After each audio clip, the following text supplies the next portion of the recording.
मनुष्य एक जीव होते हुए भी शेष जीवों से भिन्न है। क्यों? कारण मनुष्य जीवन समाप्त होने के पश्चात भी जीना चाहता है और इसका केवल एक ही मार्ग है, सम्मान, जो मनुष्य के मृत्यु के पश्चात भी जीवित रहता है।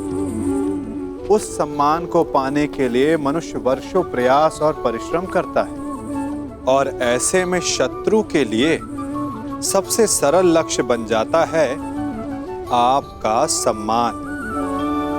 हम अपने शत्रु का अपमान करके उसके वर्षों से कमाए सम्मान को छिन्न भिन्न कर देना चाहते हैं, परंतु कर्म करने से पूर्व परिणाम पर एक बार विचार अवश्य कर लीजिएगा। वर्षों से संचित शत्रु के मान को भंग करके आपको संतोष अवश्य मिल सकता है, परंतु वो शत्रु अपने जीवन के शेष हर पल को उस अपमान के प्रति उत्तर में लगा देता है। इसीलिए सावधान रहिए। किसी का अपमान करना स्वयं आपके लिए भी हानिकारक सिद्ध हो सकता है।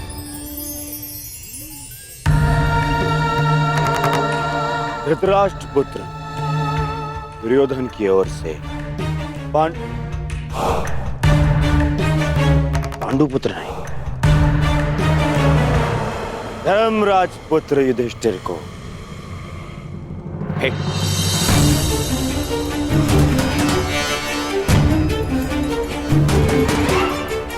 धृतराष्ट्र पुत्र दुर्योधन की ओर से पवन पुत्र भीम को सह प्रेम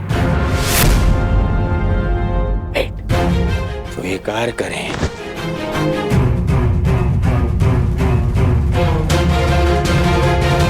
धनुर्धारी अर्जुन, इंद्र के पुत्र,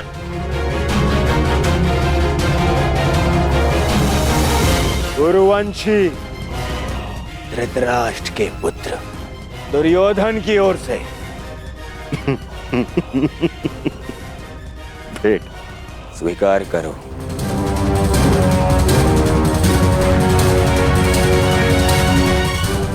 अश्विनी कुमार के पुत्रों को धृतराष्ट्र पुत्र दुर्योधन की ओर से भेंट।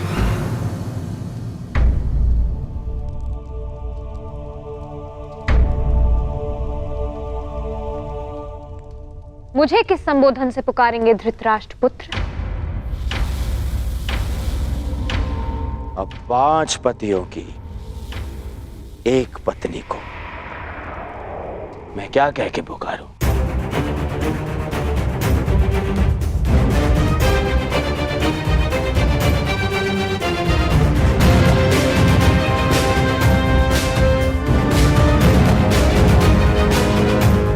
फिर भी तुम्हारा जन्म यज्ञ की अग्नि से हुआ है तो तुम्हें यज्ञ पुत्री कह सकता हूं। बात यदि उद्गम की है तो आपके जन्म के सत्य से भी सभी परिचित हैं। घटपुत्र।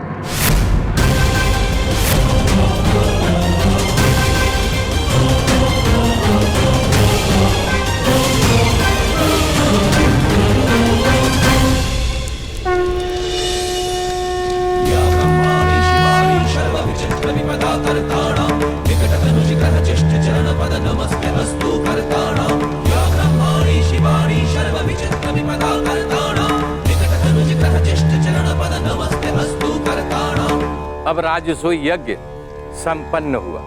अतिथियों के पूजा के बाद ही आप सम्राट सिद्ध होंगे। मैं अग्र पूजा के लिए उन्हें आमंत्रित करना चाहता हूं जो आर्य व्रत के सर्वश्रेष्ठ पुरुष हैं, जिनके कारण ये यज्ञ संपन्न हुआ है, और वो हैं वासुदेव कृष्ण।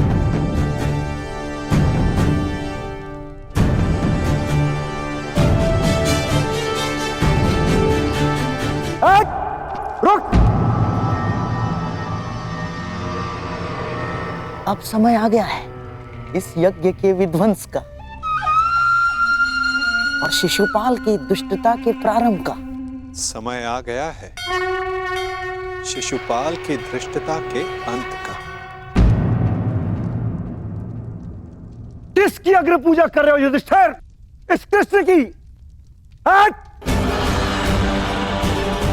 अग्र पूजा उसकी होती है जो हर क्षेत्र में सर्वश्रेष्ठ हो, हर क्षेत्र में अग्र हो।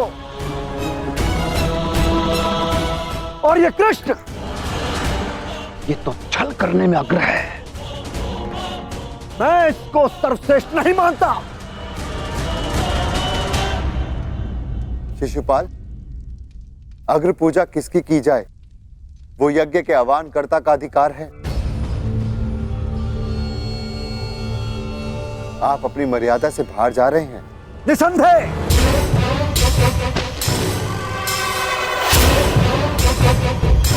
मर्यादा की बात मत करना युधिष्ठिर, क्योंकि मुझ में मर्यादा होने का दम्भ है तो तुझ में नहीं हो सकता युधिष्ठिर। और दम्भ हो भी तो किस बात का? 5 पिताओं के पुत्र को कुल का दम्भ हो भी नहीं सकता।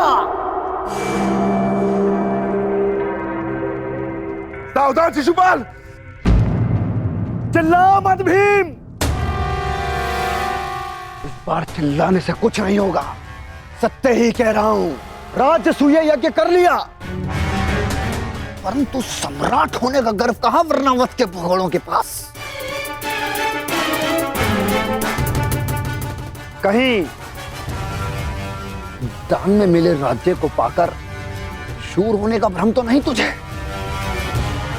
जरासंध को छल से मारने के पश्चात स्वयं को न्यायशील कहने का साहस भी नहीं। केवल शरीर ही बड़ा पाया है या साहस भी है भगोड़े कहेंगे? अगर साहस है तो उठाओ शस्त्र। आप अतिथि हैं छेदी नरेश, अतिथि स्वीकारिए। विघ्न क्यों डाल रहे हैं? शांत युधिष्ठिर, मुझे रोक रहे हो।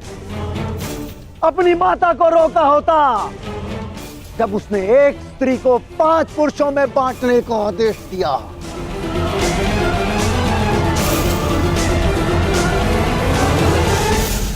स्त्रियों का सम्मान करना सीखो शिशुपाल। ये मत भूलो कि तुम भी एक नारी की कोख से जन्मे हो। ये देखो, श्री कृष्ण वासुदेव बोले, सार का सबसे बड़ा पाखंडी, छली, कामी मुझे सिखाएगा कि किसका अपमान किया जाए, किसका सम्मान।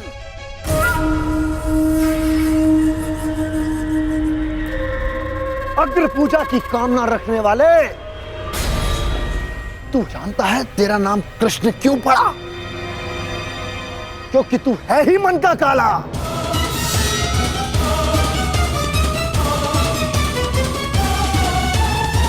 तेरे माता पिता ने तुझे जन्म देते ही इसलिए त्याग कर मथुरा से गोकुल पहुंचाया क्योंकि तेरे पांव देखते ही भाप गए थे कि तू कुलनाशक सिद्ध होगा।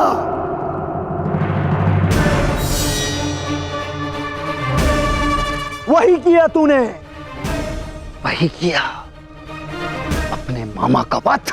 जीभा और अश्व की गति एक समान होती है शिशुपाल। यदि उसके रास को कसकर ना रखा जाए तो अश्व अपने सवार को गिरा देता है और जीभा बोलने वाले को। श्री कृष्ण वासुदेव की बड़ी बड़ी बातें, अरे जो सत्य है उसको कहने में जीवा को लाज कैसी? बचपन से धूर्त रहा है तू।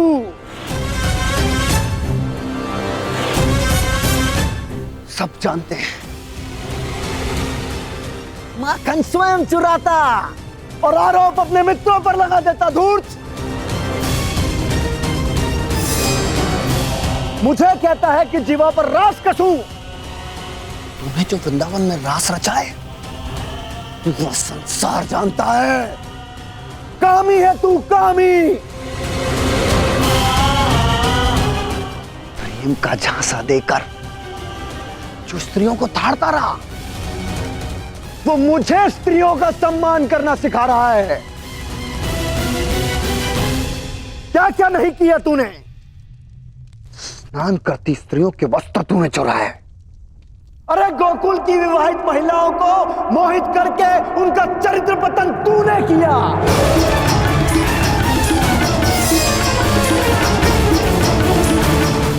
अरे गोकुल की विवाहित महिलाओं को मोहित करके उनका चरित्र पतन तूने किया। मैं सावधान करता हूं तुम्हें, मेरे धैर्य की परीक्षा ना लो शिशुपाल, अपनी सीमा में रहो।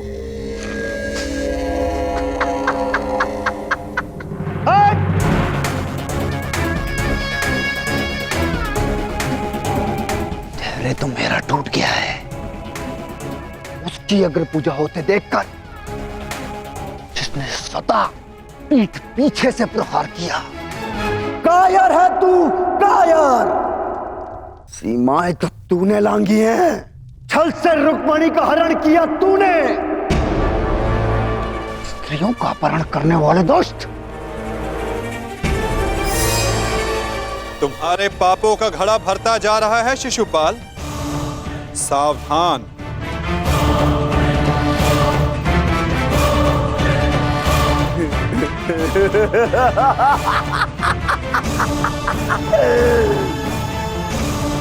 क्या करेगा तू? युद्ध करेगा मुझसे जैसे जरासंध से किया? रण छोड़। अरे युद्ध भूमि छोड़कर भागने वाला कायर है ये, रण छोड़ है, दुष्ट है ये। क्या करेगा तेरे ये दास पांडव? इनके द्वारा तू मुझे भी मरवा देगा। कुलनाशक है तू, और तुझे अग्नि पूजा का सम्मान चाहिए। थू।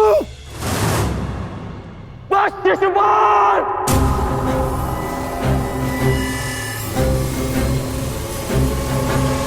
अपनी सीमा को वश में रखो। हट। मुझे एक सूत पुत्र की मंत्रणा की आवश्यकता नहीं है। ये मेरा और इस ग्वाले का प्रकरण है।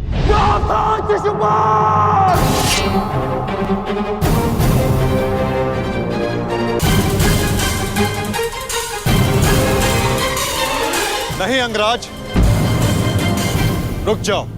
निकाल देने दो छेदी नरेश को अपने मन का मैल। इनका नाश करने के लिए अपना बाण व्यर्थ मत करो। इनकी जीभा स्वयं इनके नाश का कारण बन जाए।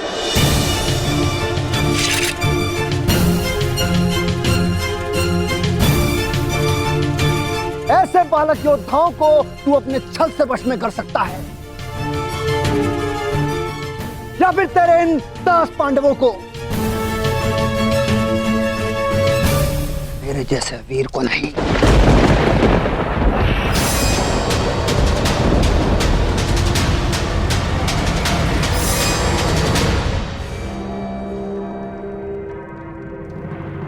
श्री, इस कृष्ण ने विषय को अपनी ओर मोड़ लिया है। शिशुपाल के 100 अपराध भी पूर्ण होने वाले हैं। इसे रोकना होगा।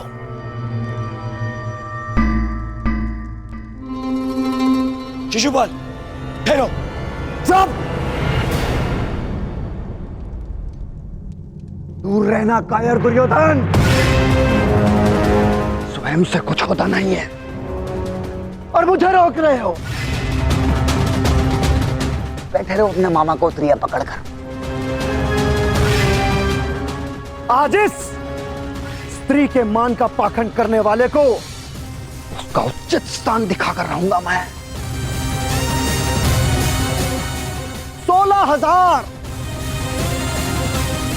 16,000 रानियों से जब तेरा मन नहीं भरा तो तू पांचाल चला गया। तेरा और इस पांचाली का क्या संबंध है? किसी से छिपा नहीं है।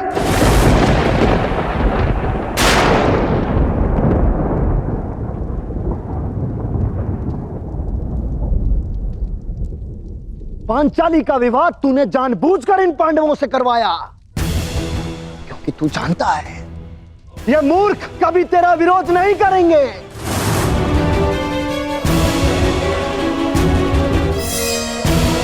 सखा सखी सखा सखी की संबंध की आड़ में क्या रासलीला रचा रहा है तू, ये मैं भली भांति जानता हूं।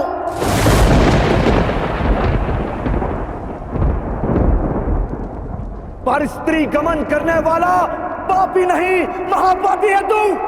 एक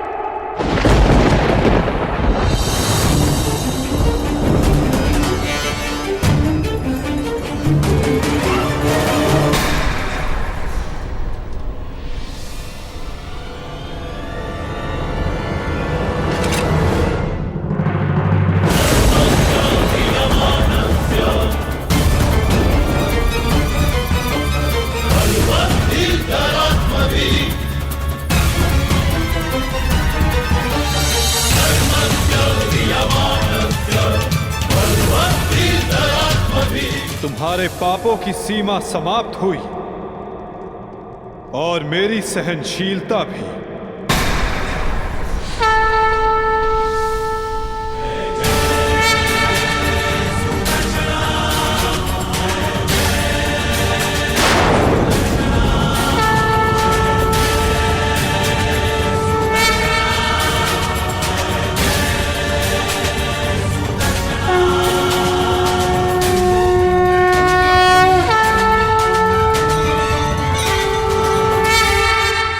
तुम्हारे पापों की सीमा समाप्त हुई और मेरी सहनशीलता भी।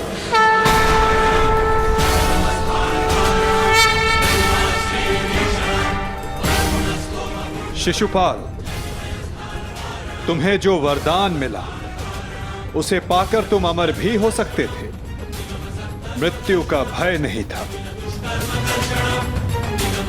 इसलिए संसार और मानवता की भलाई के लिए, उसके कल्याण के लिए तुम वो कार्य कर सकते थे जिनके लिए तुम्हारा नाम सदा स्मरण किया जाता शिशुपाल। परंतु शक्तिशाली होने के अहंकार में तुम अपने वरदान को व्यर्थ कर बैठे शिशुपाल।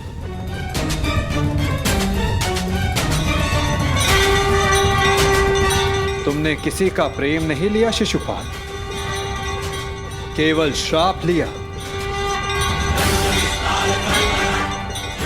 अब देखो, तुम्हारा अंत, तुम्हारी मृत्यु तुम्हारे समक्ष है। ये क्या कर रहे हैं वासुदेव?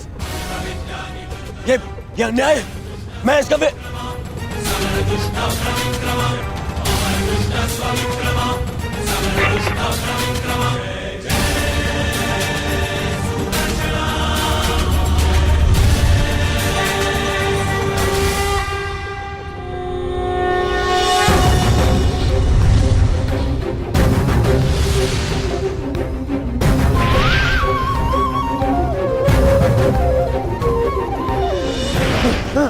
दुर्योधन बचा लीजिए।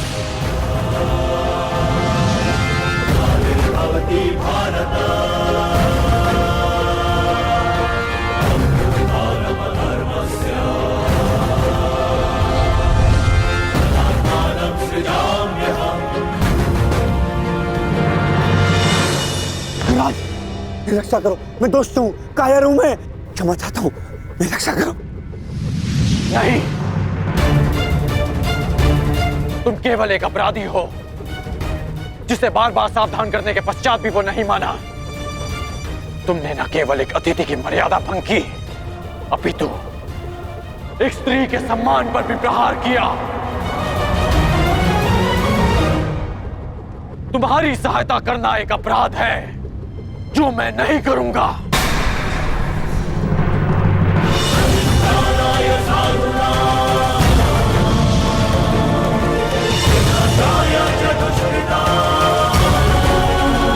वासुदेव, क्षमा करना।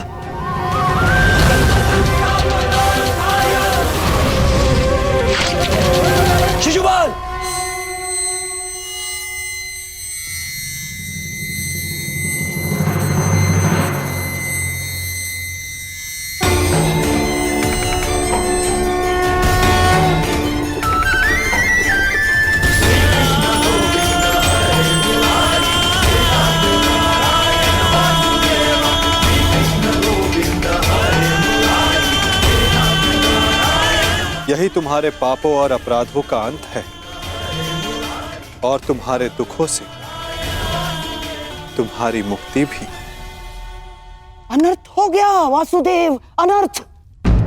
जिस अतिथि के केवल अपमान से यज्ञ भंग हो जाता है, वहां उसका वध कर दिया आपने। मेरे भांजे युधिष्ठिर का यज्ञ भंग कर दिया आपने। अनर्थ हो गया वासुदेव, अनर्थ। मेरे भांजे युधिष्ठिर को सम्राट बनने से रोक दिया आपने, इस इंद्रप्रस्थ को शापित कर दिया।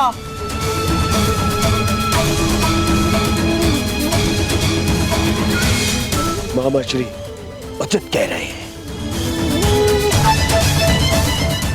ये यज्ञ भंग हो गया। नहीं दुर्योधन, प्रथम आतिथ्य ने अतिथि का वध नहीं किया। दूसरा, अतिथि अपनी सीमा और मर्यादा का उल्लंघन बार बार समझाने के पश्चात भी कर रहा था, इसीलिए प्राण खोने से पूर्व उसने अपना अतिथि का पद खोया। तीसरा, उसने अपराध किया जिसका उसे दंड मिला। और चौथा, जहां अपराधी को मुक्ति मिले वो स्थान श्रापित नहीं, सम्मानित होता है दुर्योधन।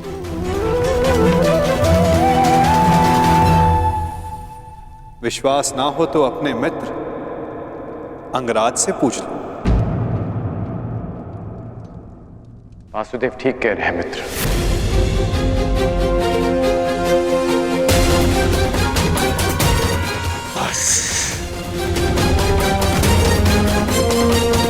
मित्र शांत हो जाओ। इस समय तुमने कुछ कहा या किया वो तुम्हारे विरुद्ध जाएगा।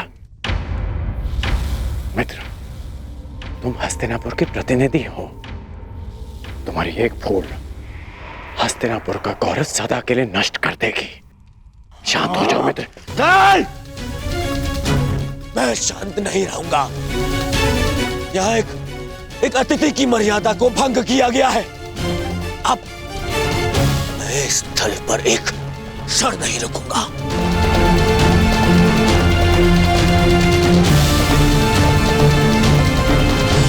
दुर्योधन, दुर्योधन, जो सोच कर आए थे वो कुछ नहीं हुआ।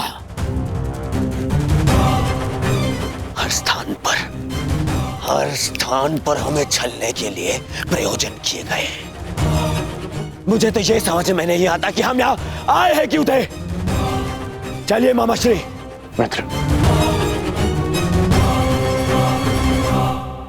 मित्र, मामाश्री इसे कहिए कि मेरे सामने ना आए।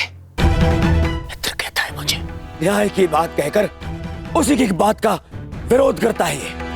मैं तुम्हारा विरोध नहीं कर रहा हूं मित्र। मैं तो मेरी बात समझने की कोशिश बस कर। अब एक और शब्द नहीं।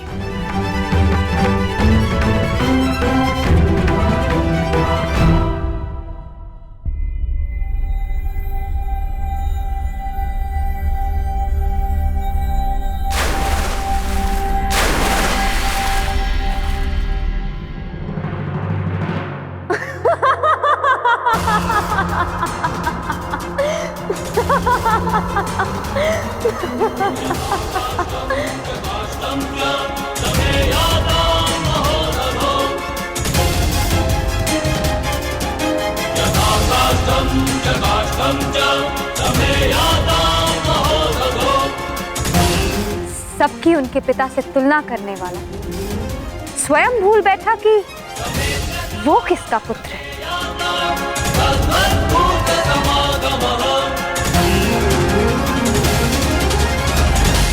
अंधे का पुत्र अंधा।